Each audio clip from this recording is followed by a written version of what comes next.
Ça va? Bien? On est entouré de Français, hein. Et forcément quand on parle de bouffe, et les Français sont autour. Les frères gastronomes sont aujourd'hui avec Martine et Laurie.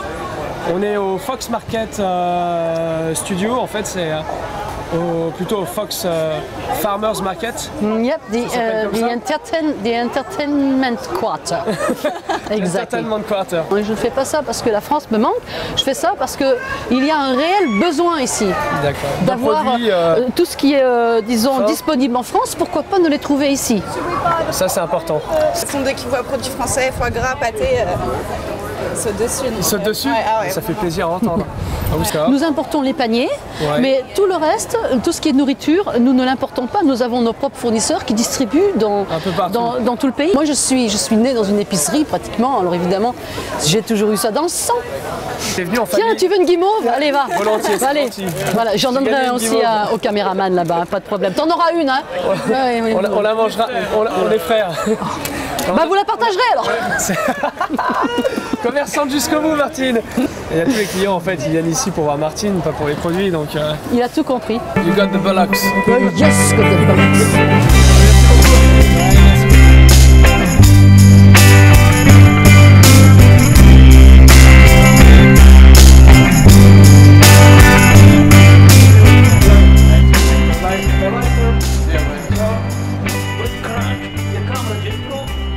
Because it gets me too drunk, French beer.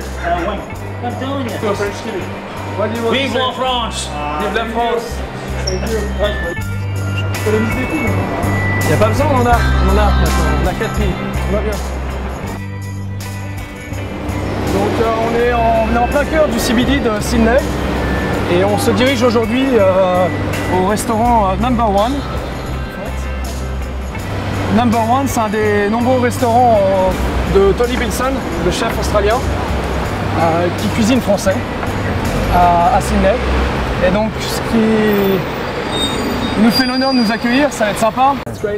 All the secrets of Il y a Sylvie. une application sous vide à faire découvrir à l'ensemble de la restauration.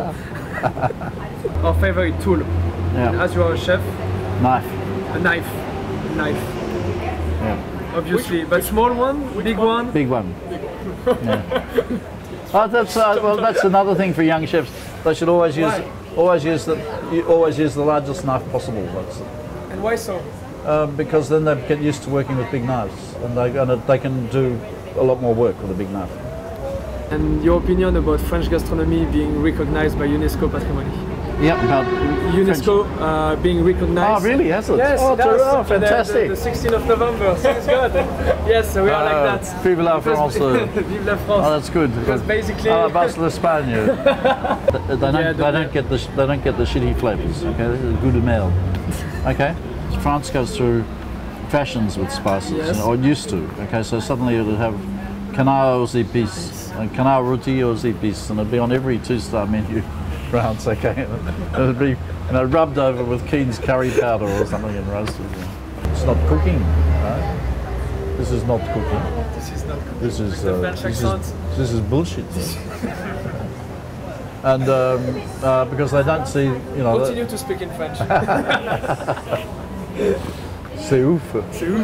So they get a lot of English tourists coming in there, and they come in and they say, can I have the cassoulet but no pork and no beans, please?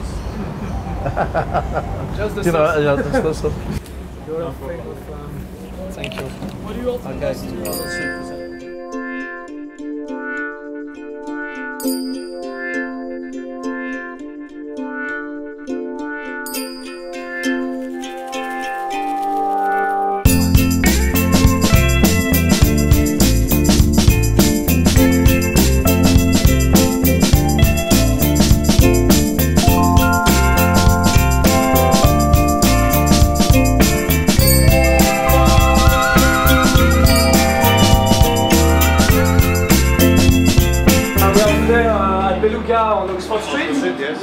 Exactly. Correct, yes. In India we have Paddington in Sydney. Yes, in Sydney, yes.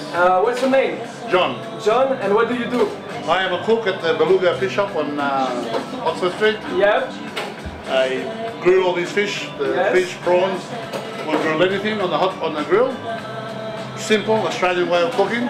Yes. So it's I've fried frogs legs. yes. I enjoy those in a special sauce that I cook them in. Yes. All right. It's very typical Again. frog legs. Against it was a French restaurant in Sydney again. Mum's cooking. You cannot be mum's cooking. Yeah, never. Never. You can never be mum's cooking. Mum's cooking number one. Right? Okay, cut. So cut. Cut. And Yeah. last word. All done. See you again. Okay, my friend. Bye. Bye. Take care. Bye. Bye.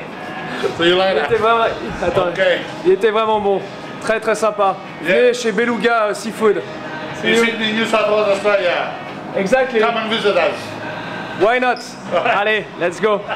See you. On continue notre route. Ciao, ciao, bye bye. Bye. Thank you very much.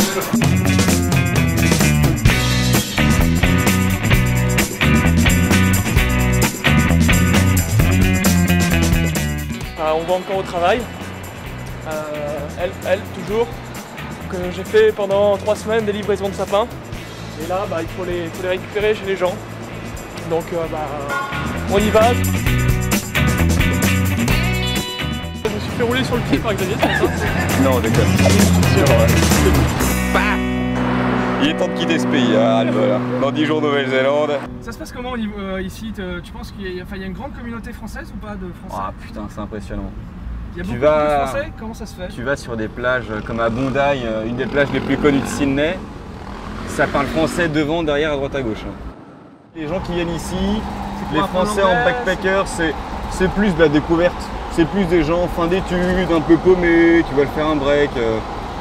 Un peu comme nous finalement, bon, toi c'est différent, mais moi c'était un peu ça à la base. Hein. Fin d'études, ouais, pas de boulot en France, donc petit break, un peu de thunes de côté. C'est les vacances. Ah, il y a moyen de se fumer une clope sur la plage là. La gastronomie française, ça te manque pas trop? Ah, on n'en parle même pas. On n'en parle même pas. Le seul truc que j'ai goûté de bon depuis que je suis ici, le seul truc, hein, du saumon et du camembert. Et encore, j'en ai pris qu'une fois. Ici, le camembert, 20 $. Ah, quand même. C'est cher, hein. C'est un produit de luxe. Le bloc de foie gras, j'ai un pote qui a acheté du bloc de foie gras, un bloc quoi. Ouais. 250 $. 250 $? 250 $. Vous partez quand en Nouvelle-Zélande là? On parle 18. Ah, le voilà Hugues, regarde. Est-ce qu'il va mettre un coup de bec à Antoine? Ah, je crois qu'il y a Xavier qui essaye de venir.